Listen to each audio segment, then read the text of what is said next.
I'm Aaron Condon Marsden, and I'm the lead singer and bassist. I'm Charlie Garstang, I'm the lead guitarist. I'm Zach Robertson, I'm the rhythm guitarist. I can't sleep 'cause you're racing through my mind. And how did you all meet? Me and Zach met, I think, 5 or 6 years ago at high school, and we started a separate band. And then when we got into college, we were looking for a new guitarist, and that's where we met Charlie. And who were your musical influences growing up? Was there a certain person that kind of inspired you and made you want to go into a band? For me, at first, it was just Oasis and stuff, and like the Arctic Monkeys, and then it just sort of spiraled out of control eventually. See, for me, it's like I was always a massive fan of Muse growing up because my dad used to put them on blast in the car all the time with your little CDs and cassettes and stuff. So that's my main band really. Mine was probably the Beatles. Hugely into the Beatles. God, I love them. Have you got a favourite gig that you've done so far? The Continental, 100%. Yeah. Just all the effort that went into it and how well it came out. It was the fact that we had how many people there? Almost like 150, weren't it? Yeah, it was the highest selling out opening night that the venue had ever put on, and for us that was our first sort of headline gig, so it meant quite a lot to us, especially with it being in Preston as well. You mentioned obviously your influences from when you were growing up, but was there a certain person in particular that made you want to pick up an instrument? For me, you see, I play most instruments. I play drum. I started off at drums when I was 7, and then when it got to, I think it was like towards the end of high school time. Obviously, it was when the Catfish craze was going about. Everyone loves Catfish and the Bottlemen. The new album, the Ride, just came out at the time. So we were just, I was listening to it. One of the songs on there called Heathrow. It was just an acoustic song. It was quite simple, but it made me. And I didn't play guitar in my life, and I just went, you know what, I want to see if I can play it. And one of my friends, knew how to play guitar not brilliantly, but he knew how to play that song, so he taught me. And then it was just like the domino effect of learning everything else. For me, I was in high school, and we were doing like music as an extracurricular subject, and one of the teachers, who we're still good friends with now, he does stuff for us. He did the sound and lighting for the Continental gig. I wasn't really paying attention, and when he asked who wants to be the bassist, I just sort of just raised my hand. He put a bass in my hand, and I've been playing it ever since. Mine was just sort of hearing like Jimi Hendrix and the weird and amazing noises he could get with a guitar, and just thinking, if I could do something like that, that'd be mental. Can you tell us about your latest single? Face to Face, really, to us, we recorded it around a year ago. We released it sort of like around a year ago. But for us as a band, it was really like a start of what we all started together. Like we all worked on it. But Charlie was the main writer, and it's had a good response, and we like the sound, and hopefully now we're working on new stuff. We want to evolve the sound to try and make it even better. I'd say it kicked off the idea for us going towards heavier rock and stuff, because it's quite different to Tie Me Down and stuff. Yeah, because it was before I joined these lads in the band, I had my own like little knockoff bands, nothing special, but I'd made that song up probably about 3 years before I met them, but the thing is with it, it was just a very simple starting riff. It was nothing special, and I never thought anything of it. And then I showed Aaron one time. He was like, "Do you have any ideas?" And I was like, "Well, I had this one I've had for a long time," and I showed it him, and I went all the way through it, and he went, "Yeah, I like that. We should record that straight away." And that's sort of how it became. For your songs, where do the ideas come from? Lyrical aspect, because I write majority the entirety of the lyrics. It's like I like to make stories. I like to write stories and poetry, and then I'll get an idea, or Charlie will get an idea, Zach will get an idea, and then I just sort of sit down, listen, and try and come up with a story surrounding the song. Can you describe your music in 3 words? Should we say a word each? Yeah, let's do a word each. Right, well, that's fair. Go on then. You start with that. You start. Loud. That's a good one.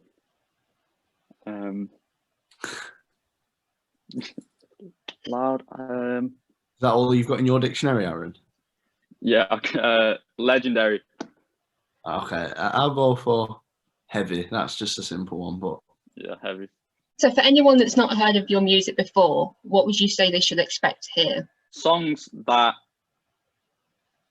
we like writing songs for people who basically want to listen. If you want to listen to music and if you're into music, then there is a good chance that you will enjoy our tunes. I'd say we've got quite a variety too, because if you look at like, obviously Face to Face is like one of our biggest tunes, but if you look at the likes of like Untitled and My Mistake, the fact that we do some instrumental stuff with a piano and then some soft acoustic songs, if you want an array of tunes, then we've got that. see, equally, it's as well. We also want to, because you always hear about people, these big bands from up north, and you hear like Oasis of Manchester, Smiths Manchester, Beatles Liverpool, Catfish in the Bottom End of Sheffield. So like, is it Sheffield? Yeah, am I right saying Catfish? Sheffield? We're No. Wales, mate. Wales. Arctic Monkeys are Sheffield. Oh, Arctic Monkeys. Sorry, my bad. But basically, you know, they're all up north, basically, other than Catfish. And you know, you never hear anyone go, "Oh, this famous band from Preston." The closest you'll get is the Verve, and they're from Wigan. So Freddie Flintoff, but he plays whatever. He's a cricketer. Yeah. What would you say makes your music and your band stand out from others?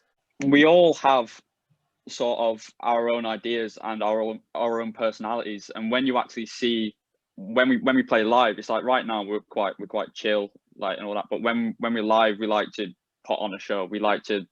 We throw ourselves around, we interact with the crowd in ways that haven't really been done by most young bands.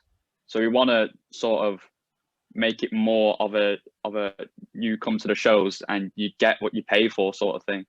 Where you're based, do you feel there is enough help for bands like yourself to get a gig, and basically enough help for you guys to get started, really? I suppose you could say yes and no, really, because the thing is, you know, a lot of, like I say, I go back onto the Manchester stories. Obviously, Oasis started in small little pubs, didn't they?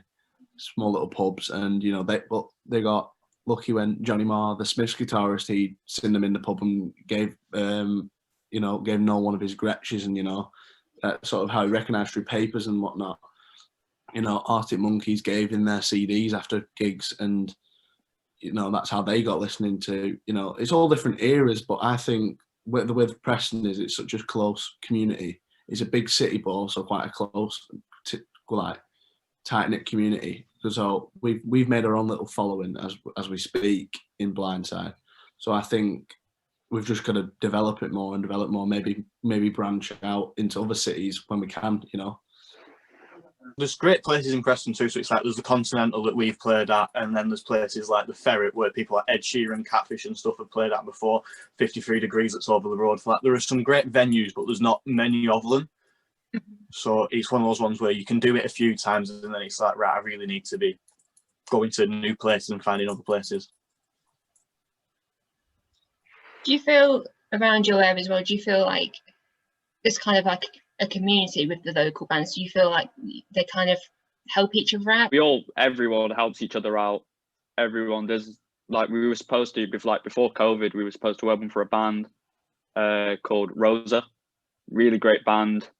Everyone gets on with each other and everyone helps each other in whatever way we possibly can. If it's by opening or if you've got a gig on, like you get, like we ask people like that to open for us. We look around like uni, people went to college with, people went to high school with, just to like help everyone out really. It's like we saw you done like the Kendalls the other week, and we met one of their lads whilst at uni, and he was saying like, look, if you ever want to get a gig in Liverpool, yeah, we'll love to have you support us, and we're like, look, if you want to make a break in Preston, come and jump on a gig with us anytime you want. And I suppose the only thing you can think about negative aspects of bands is obviously people are, you know, in the music industry, they can be divas, can't they? So, you know, it's a common factor. You know, we usually get along with almost all bands. You know, we only ever had like a one little tricky thing, but it got sorted out. But we honestly, we try to keep good links. You know, and we've done that with Rose, obviously, they're from Preston, and we've got a really good relationship with them and the band. It's like you can probably say about Gelson too. Like he taught me and Aaron at high school. He's done sound for like Kendall Calling, Reading and Leeds, and then he's always offering us gigs and seeing what we're doing. So it's always good to have that connection. It's a little bit difficult to say at the moment, but what are your plans for the rest of this year? We've started having a look at like a studio in Manchester, and we do want to get more music recorded so we can get it out there, because we want to make sure that because especially with like COVID, it is hard for people. Everyone's stuck at home. No one can really do anything. So if we or any band really put out music, it's just something for people to do and listen to in their spare time. Again, a little bit difficult to say, but have you got any gigs planned at all? We were in talks about having one at the Continental again in November, but we don't know how far that's going to go with, especially with all because we need to keep up to date with all the lockdown rules and COVID and all that. Well, we wanted to. We were having plans of possibly. I know it's very far fetched, but I would come up with the idea. It'd be so cool to get I think it's one of these festivals. It was either Leeds or something. They did a socially distanced gig where they're all in little pod type things or scattered across the field and the stages there. And I said, obviously that'd be so much money, but I'd love to do something like that. Get back out and have as many people without it. Without there being regulations in the building of how many people can come in and can't. It's been a bit of a weird year this year. How have you found making music, and how have you found trying to keep the connection between you and the fans during this strange time? I think it's actually, in some aspect, helped quite a lot, because we've all managed to go away and listen to new music or different music, when really before we were all sort of just listening to the same thing. But since not seeing each other as much as we used to, we've managed to sit down, listen to new records, listen to new bands that we've not heard of, and take influence and pick influences from all of them. And with the new stuff we've written and the new stuff that's ready to be recorded, I think it's some of the best work we've written yet. It was definitely nice to be able to sit down and look at the songs that we did at the concert. We weren't 100% sure on, and we could turn around and go, no, we need to do it this way. This is how we want it to sound. Let's take it back and just rework it. And then we've now got however many songs ready to go into the studio whenever we can do. If your band had to be remembered for one thing apart from your music, what would you like it to be? The banter, The banter, yeah, we do have good banter. We always try to have a laugh with everyone, and it's especially at uni and college and stuff, you get your assignments and stuff, and we don't want to take it too seriously. What's the point in doing something if you can't have a laugh doing it? It's the fact that even on stage at Conti, if you ask people that went, we're ripping into each other songs ended. Aaron says something, makes a little snarky comment, and I say something, and then we're giving it fans, and the fans giving it us. It's just something we like to do. It's just keeping it close and intimate, rather than just being going on a stage, playing a guitar, playing your bass and drums, and going, "Thank you, I want my money." Seeing a bit. We do it more mainly for what we get, as well as financial gain. It's not even half of that. It's we enjoy going on and talking to the fans and hearing them and hearing them enjoy it and stuff. Yeah, to come off and then get people being there, oh, your music was really good, you're a good laugh as well, and just showing that they've enjoyed more than just the music. It's been a proper show for them. Is there any information or anything that you'd like me to put into this interview as well? Just the social media accounts and stuff, to be fair. Yeah, that's a shout, yeah. Instagram, stuff like that. Probably just a plug to the face-to-face, because obviously we've talked about it in the interview, haven't we? So it would be good to let people see it for themselves. Okay. Thank you. All right. Thanks, guys. Thanks very much. Bye. Cheers. Cheers. Bye. Bye.